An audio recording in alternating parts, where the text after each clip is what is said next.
Hey, welcome to a brand new day. This is the Rundown with Ramon, a brand new episode curated and cooked up just for you. And guess what? We get to curate it and cook it together. Glad you're here on the Rundown with Ramon. My name is Ramon Ray. All we do is one thing and one thing alone on the show. Help you live your best life or start or grow your business. So welcome to a brand new day, a brand new Rundown with Ramon. What do we have in store for you today? Shh. Stop talking and listen. 5 sales tips from a fractional CMO. We're going to touch on mental exercises to help you tame stress and anxiety. Interesting tips. I thought I knew how to handle money as a financial advisor, but a conversation with a 30-year-old millionaire completely changed my life. There's a chip factory being created in Brooklyn. This is a personal tidbit of insight for me, bigger story to it. 6 principles for developing a disruptive innovation mindset. Sticking with incremental innovation may lower the risk, but also reduces the potential. Did you know her college side hustle led to an immediately profitable product that sells for up to $450, and she didn't even consider herself a business person? How to optimize your small business website for voice search. Voice is increasingly going to be used more and more and more. If you didn't know it, now you know it. Harvard Business Review talks about 6 common leadership styles and how to decide which leadership style is best for you. And finally, we'll wrap up with, we're going to start with actually, how to maintain your sanity when managing change, everybody. It's not easy when change goes on. How do you manage the stuff that goes all around you? Humans, we don't like to have things change around us, but sometimes they do. And sometimes, in fact, it goes way beyond our control. But I hope you're here for today for a great time. Buckle up and get ready. This is the Rundown with Ramon. I'm Ramon Ray, started 5 companies, sold 3 companies, authored 3 books and more. Here to help you make your day just a little bit better. And if your day wasn't so good today, I'm glad you've joined me today and I can help be part of your day that's a little bit better. If your day was great, well, I'm glad I can be part of your day. It's great. Let's get the show, Rundown with Ramon, on the road. Here we go.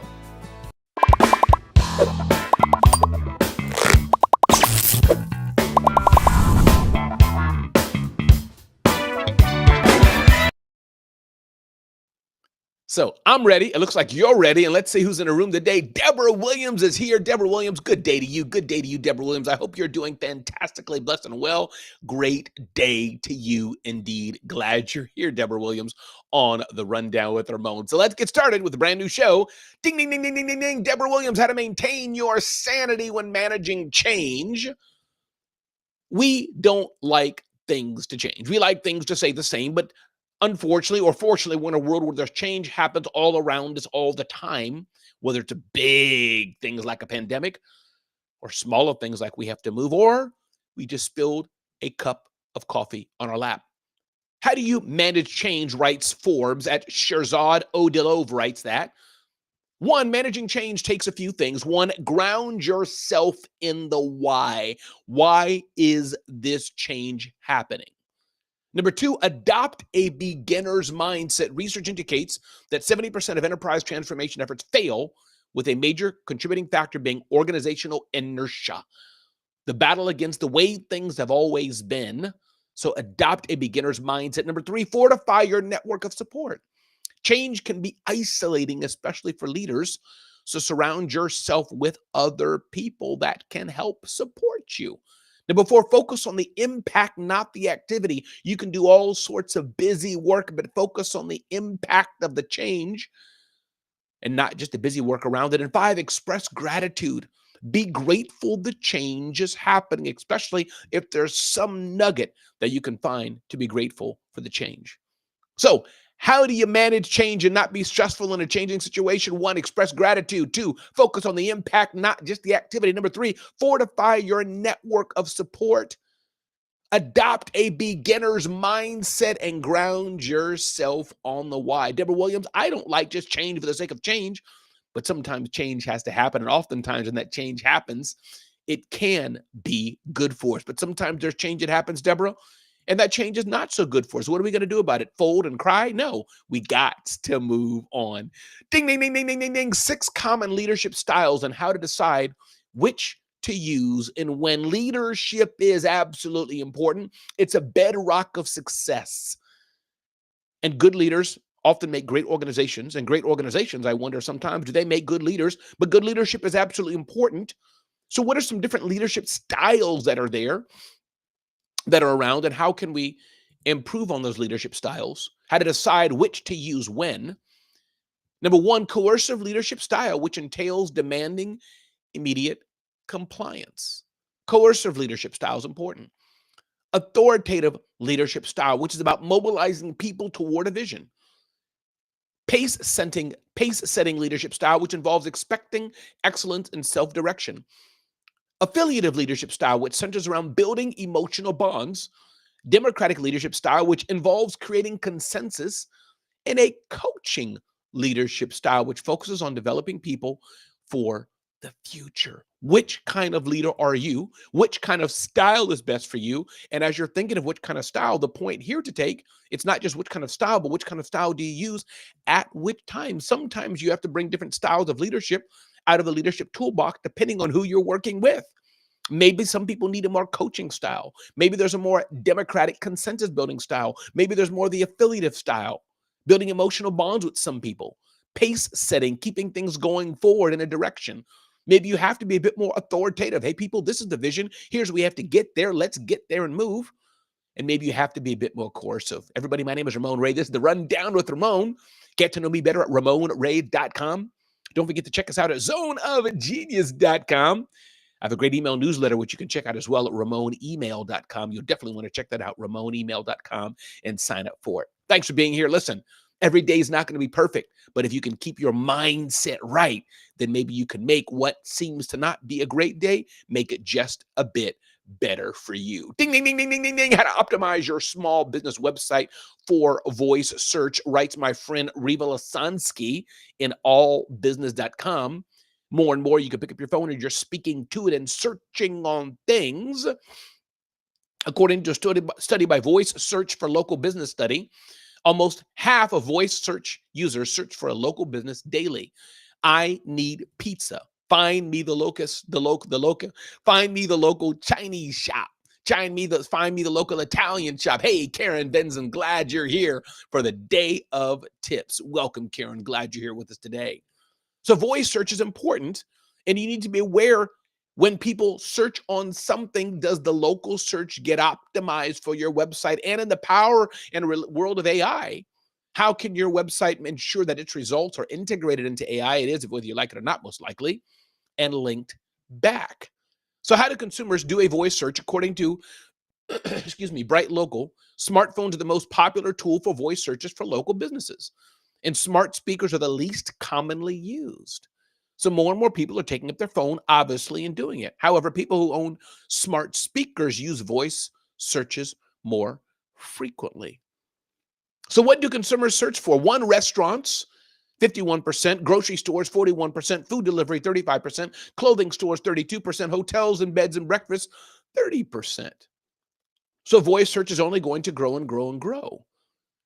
28% of consumers call the business, 27% visit the business's website, and 19% of people visit the business person. So one way to optimize your website for local search is to make sure that Google and other local search engines, Yelp, Bing, that your website is properly listed in them. If your website's not properly listed in them, it's going to be hard for the voice search component of those websites to pick it up. Also use multiple keywords in your search use. Long tail keywords, not just sushi restaurant, but make sure you integrate sushi restaurant in New York that has a vegan menu. I don't know if you can do that. You get what I mean, though. The long tail search, use natural language. Make sure your website is written in a conversational tone. Ask questions and answers on your business website. What pizza place has XYZ? So the search knows that you're not just a place of information, but you're also answering questions. Scott Simons, good day to you, Scott. Always glad to have your smiling face here. Good to see you, Scott, coming across on LinkedIn. Glad you're here, Scott. Karen Benson says she does a search for educational things and sales. Absolutely. So search is very, very important. Everybody, listen, if you're not evolving your technology, if you're not enhancing your website, if you're not building a bigger brand and tweaking and tweaking and tweaking it, you're going to fall behind. You see what I'm doing here in the Rundown with Ramon. The visual's a little bit different. The platform I'm using is a little bit different. I'm evolving how I do things, not just for the sake of evolving, but because as you evolve things, you get better and better and better. Scott Simon's coming across multiple platforms here as well. Love it. Trying out Facebook as well, Scott. Appreciate you, brother. Thanks so much for all you do in the world. Ding, ding, ding, ding, ding, ding, ding. Moving forward here, there was a college student. She was selling a product for $450 profit. She didn't even consider herself a business person. Her story is very interesting. Kimberly Wyckoff, good day to you, Kimberly. Glad you're here today on the Rundown with Ramon. Dr. Amreen Dalwin's STEM tutoring gig in undergrad set her on the path of entrepreneurship. Dhaliwal's interest in curriculum development grew after a friend encouraged her to start a pre-med club. She went on to found CCRPS, a provider of accredited and innovative certification courses, with the goal of addressing the underemployed of foreign medical graduates. Today, her company is growing. So how did she do that? She found a need in the marketplace. This is how you can succeed in your business. Find a need in the marketplace and see how you can serve people who have that need. So when she was tutoring STEM classes in college, she realized teaching was her passion. So she loved doing it. What is your passion? She excelled on the newly formatted MCAT. She excelled at it. She was the best of the best, and then decided, I want to help students achieve higher scores. A college friend suggested she create a pre-med club focused on innovative learning experiences, which sparked interest in curriculum development and the use of learning management systems. So then she built a website and offered tutor services emerged after I hosted a successful MCAT seminar. Her tutoring venture expanded into a holistic coaching experience, which focused on the psychology of studying and more, exercise and nutrition. Here's the kicker. After collaborating with peers, she realized there was a need here in the market. This endeavor was more than a business. It was about making a meaningful impact.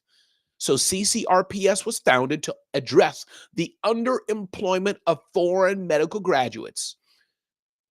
Together with college clinical trials, they aim to provide educational courses. The meat, what I'm trying to get to here, trying to find it here through this article, but very dense with all kind of big words, but talking about a story of someone who found a need, built a user-friendly website, formed partnerships with providers, and built trust. And then started to make the offer, hey, if you're looking to study, if you're looking to get ahead, we can help you do that. And her business grew. From the outset, the business achieved net profitability. This approach was essential in both our foundational stages and as we scaled, basically helping people study and do better in their coursework. The question I have for you, what part of the market are you solving? Who are you serving? What is their pain point? And how can you make a difference in their world? And how can you be paid to do that? That's how you succeed in business, by addressing the pain point of the market and saying, I have a solution for you. If you're not able to do that, it's going to be hard to build a business. Welcome to a brand new edition, everybody, of the Rundown with Ramon. If she can do it and make college courses, you can do it too. Let's keep moving forward to find out what's your zone of genius and how can you fit in and help others.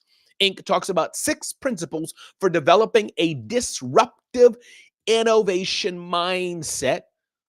6 principles for developing an innovation mindset. Sticking with incremental innovation may lower the risk, but also reduces the growth potential, writes Martin Zwilling.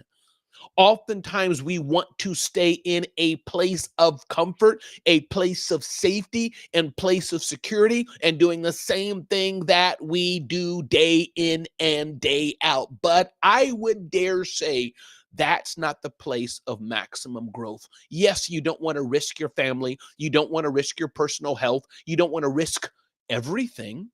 But I think taking some calculated risk and going beyond what we normally do can be a great way to get ahead. Because if you're not getting far enough ahead, if things are going so smoothly for you, it's probably because you're not taking big enough bets. Be forever curious and an optimist.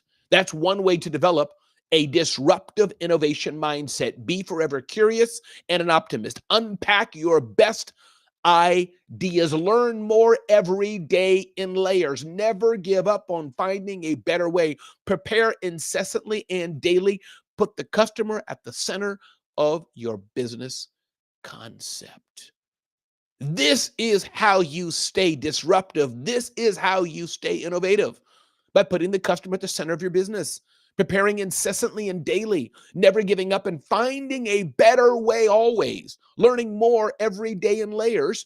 Unpack your best business ideas and be forever curious and an optimist. This is how you can succeed. Because if you're staying where you're staying, Spicita, glad you're here making my day. Glad you're here. There's always a first-time user on the rundown with Ramon. Spicita Davis Jackson, glad to have you here coming across the waves here. You can't just stay the same and expect a different outcome. If you want to move forward and do things different, you got to do things different to move forward. It's so important to do that. I grew up in Brooklyn, New York, everybody. Ding, ding, ding, ding, ding, ding, ding, ding.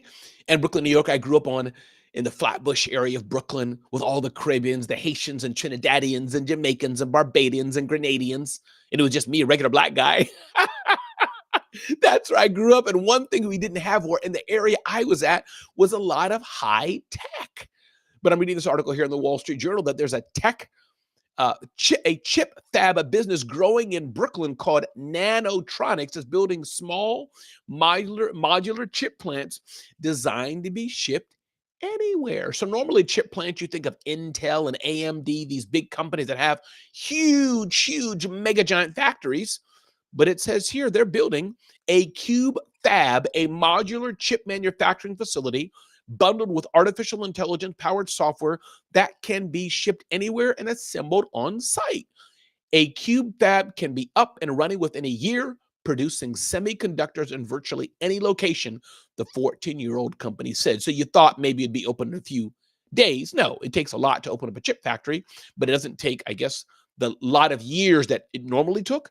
It only takes a year, and you can ship it anywhere. Interesting. Coming out of Brooklyn, New York. Spicita, you're a Brooklyn person as well. Love it, love it, love it, love it, love it. And Spicita, I love when you're chiming in here and talking about this is important. Spicita says, calculated risk is the way. Yes, this is it. Yes, yes, yes. I'm in a business of being disruptive. Love it. My good friend Lenica chiming in here. Aaron, watching from the Philippines. We just went international, everybody. This is amazing. So my question to you today is this. Are you going to take risk? Are you going to be able to do something different? Or are you going to be happy with doing the same thing? Ding, ding, ding, ding, ding, ding, ding. Welcome to a brand new edition of The Rundown with Ramon. Glad you're here today with me. A 30-year-old taught this investor something different about wealth. I thought I knew how to handle money as a financial advisor, but a conversation with a 30-year-old millionaire completely changed my life.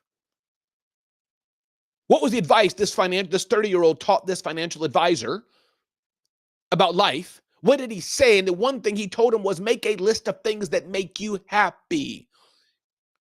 One item on his list was playing an instrument, watching a football game, other things that he enjoyed doing. So he broke the list into smaller items to make his financial goals feasible, to live the life he wanted. Then he priced out his list.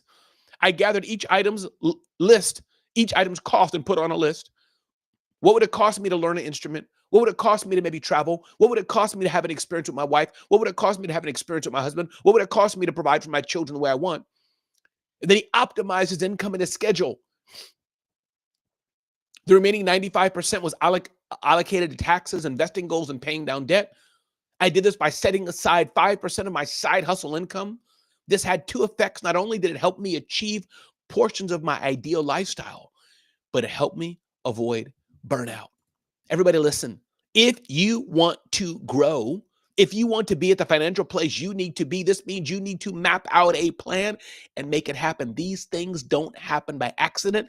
It takes planning. This is a weak area of mine. It takes dedicated planning to be where you want to be financially. It doesn't happen by accident. It takes planning. And whether you're a millionaire, whether it's $100,000, $50,000, billions of dollars, trillions of dollars, the more you're able to plan, the more you're able to focus, and the more you're able to make things happen with purpose is the better it will be for you. Again, if you've just joined, guess what? This is the Rundown with Ramon. My name is Ramon Ray. You can get to know me better at zoneofgenius.com. Get to know me better at RamonRay.com. All we do on this show is one thing and one thing alone: help you live your best life or start or grow your business. And I'm so glad you're here today. Moving forward, ding, ding, ding, ding, ding, ding, ding, ding, ding. Mental exercises that can help you tame stress and anxiety.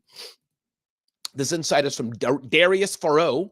What are some ways that you can tame stress and anxiety in your life? A lot of that comes from within ourselves that we have to be able to tame. We have to be able to be calmer. We have to be able to paint a different narrative. But one thing the writer says is use the so what technique. We all have those moments where things don't go as planned. Our minor inconveniences throw us off. You spill something on your shirt or not. But if you learn to say, so what? That's okay. And move forward, it'll change your perspective on so many things. Second of all, Darius Farrow says, think about the end. Our daily lives are filled with tasks, deadlines, and responsibilities. We fret over presentations, meetings, and making mistakes at work, but let's put things into perspective. At the end of your life, you're not going to think about the times you screwed up a presentation or missed a deadline. Instead, you'll likely reflect on the relationships you've built, the places you've seen, and the person you've become. So don't fret. Don't fret. Don't worry so much. Try the view from above technique. In the business of our daily lives, it's easy to get lost in the details and let minor problems overshadow our happiness. Sometimes do you do that? Do you let things overshadow your happiness? Do you let things overshadow and where maybe it's not that big of a deal? Maybe it's a smaller deal than you think it is. Don't let things overshadow and take away your joy. Use the 5-minute worry time strategy. Worrying is a natural human response to uncertainty. But when we allow our worries to consume our thoughts at all hours of the day, they can quickly become overwhelming. Adopt the Stoic practice of premeditatio malorum. This is where the Stoic exercise comes in, the premeditation of evils. It involves visualizing the worst case scenario in any situation. While this might seem like a pessimistic approach, it's actually a powerful tool to manage anxiety. These are some things that we can discipline ourselves to do that we don't have to worry so much all the time. Being more stoic, 5-minute worry time strategy, trying the view from above technique, thinking about the end, using the so what technique may take us to a better place. Spicita says, yes, the person who God wants us to become. Come on, Spicita, let's go. We can be the person we can be if we allow ourselves to be that way. We don't have to stay stuck in how we are, stay stuck in the mire we are. We can choose to have a different narrative, choose to live a different life. We don't always have to be the thermometer in the room, letting everything affect us. We can be the thermostat in the room and change the trajectory, the temperature in the room by choice. Last point here, stop talking, just listen. 5 sales tips from a fractional CMO talking about the power of just listening. Just listening. And this is written by Sydney Slotowicz. Sydney says, stop talking, just listen. Find the facts behind the feelings. Break down the numbers. Mentor your salespeople. Embrace the word no. If you want to sell better, how can you sell better? These techniques. Stop talking, just listen. Find the facts behind the feelings, break down the numbers, mentor your salespeople, and embrace the word no. Everybody, my name is Ramon Ray. This is the Rundown with Ramon. And I hope you're enjoying every edition of it. I'm enjoying it. Here I'm playing some little sound effects there. Let's see how these sound here and there. I was looking for that. That's, I guess, the clap track. Not sure if you can hear that, by the way. If you can hear that track on your side, let me know. Let's see what this one is. I love it. Okay, because we got some sound effects today. But here, I'm about one thing and one thing alone. In addition to testing out some equipment and testing out the things on the Rundown with Ramon, which I love to do. But about helping you live your version of business. How I run my business is going to be different than how you run your business. How you run your business is going to be different than how I run my business. But the one thing I know, if you've enjoyed this show, do me a favor. Check us out on the Rundown with Ramon, will you? Check us out on zoneofgenius.com. Check me out at ramonray.com. Let me know how I can serve you, add value to your world. And I want you to ask yourself one question and one question alone. What do you really, really, really want in life and in business? Because the more clear you are, the better things will be. Ask yourself if you really want to be in business. Because everybody doesn't have to be in full-time entrepreneurship and be in business. I challenge you to understand this is not Shark Tank. This is not a TV commercial. This is not a TV business show. This is the reality of life where there's no commercial break. Ask yourself, are you hungry to be where you need to be? Do you have the hunger and thirst and desire in you to be there? What is your pricing like? Is it premium or is it the cheapest on the market? Ask yourself this, what do you do best? Because once you know what you do best, and especially you can get paid to do it, it's at a whole nother place. I'm glad you're picking up what I'm putting down, Deborah Williams. Glad you're here. Love it, love it, love it. Glad you're here, and that's Spicita. And Kimberly, glad the sound effects are coming through. I'll use them more and more. Listen, y'all enrich my life. Go out and tell somebody that you appreciate them. Tell somebody that you care. Let's make the world a better place and all the hurt and muck that's going on in the life. We can be the light in the midst of darkness. People need a hug. People need an encouragement. People need a word. And sometimes we might be the only person in their life that can do that. Spacita, thanks for encouraging me today. Thank you for sharing these selling tips. I love this. We'll be back. We're aligned in a heart message. I appreciate that. Karen Benson, thanks for your encouragement as well. Everybody, this is the Rundown with Ramon. Daily show. We help you live your best life or start or grow your business. My name is Ramon Ray. Glad you're here today. Be blessed and have an amazing day.